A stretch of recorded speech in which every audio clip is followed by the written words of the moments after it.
Ngikubingelela imbukelo ngiphinde ngomukele kwesimanje sikulethela zona indawo eyifika ngasuke isikhathi uhabe laphana-ke yena-ke untethelelo untexa laphana-ke kubona-ke u-TikTok imbukelo-ke usedluliseke laphana-ke ukubonga kuyena-ke uLimit ngokuthi-ke akhiphe leya ngoma ukuthi-ke ibheke kuyena laphana-ke yena-ke uCebi inkosi emagcokama lena-ke phansi-ke emsinga mbukeli.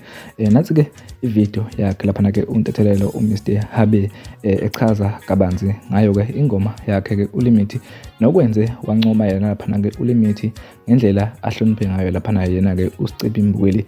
Nansi-ke ividiyo. Habe, sanibonani wengane zakwethu. Bengisacela la ukukhuluma noLimit.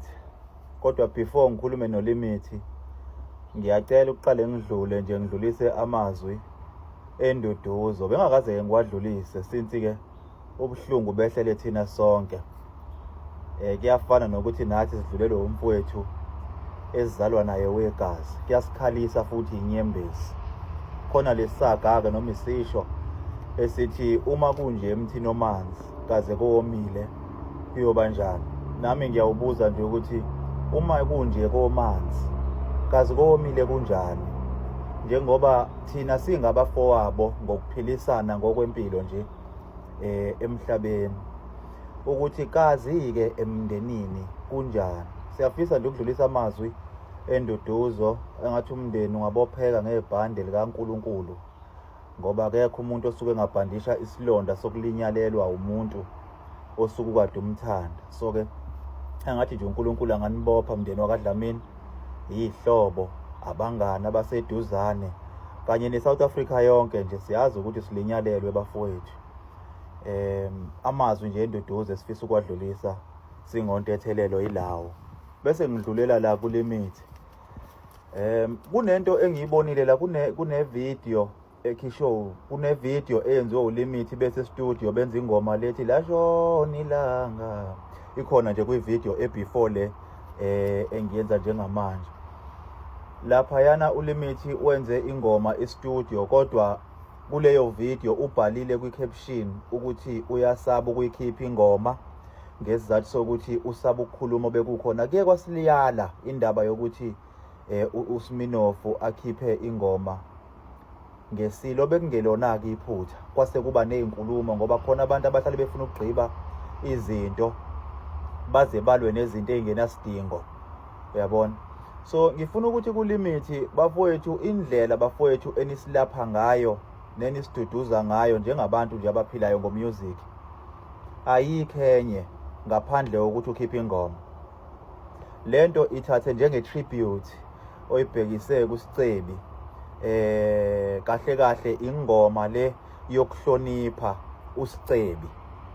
Ukuthi-ke mfowethu kuzothiwa nenza imali ngokufa kukaSicebi nani.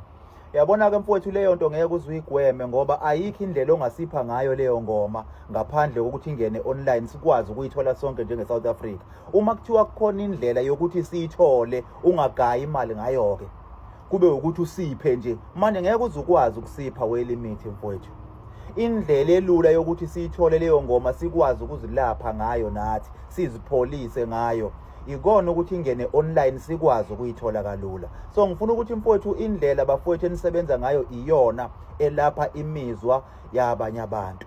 Nosonkondlo ngokunjalo, uma kukhona into ongacreate inkondlo, unelungelo lo muntu lo-create inkondlo ngezimo ezinjengalezi ngoba iyona ndlela abantu abahila ngayo, yabona. Ingakho kuye kuthiwe uma ngabe uzwa kukhona into ekulimazile, uzwa ukuthi khala, ungakuvali ukukhala ngaphakathi. Ungakuvaleli ngaphakathi ukukhala kuphume inyembezi ukuze ukwazi ukuthi ulapheke. Nani bafowethu, ingoma zize nje ingoma eziyingoma zokuhlonipha inkosi yamagcokama bafowethu. Siyacela kungabibikho izinto ezinjengalezo bafowethu. Uma kuwukuthi usaba ukukhuluma kuyohlezi kukhona, noma ungayiyeka ingoma kuyoba khona ukukhuluma kuthiwa oLimit abasenzi lutho nje madoda, sibazi benekhono ukuhlonipha inkosi yamagcokama.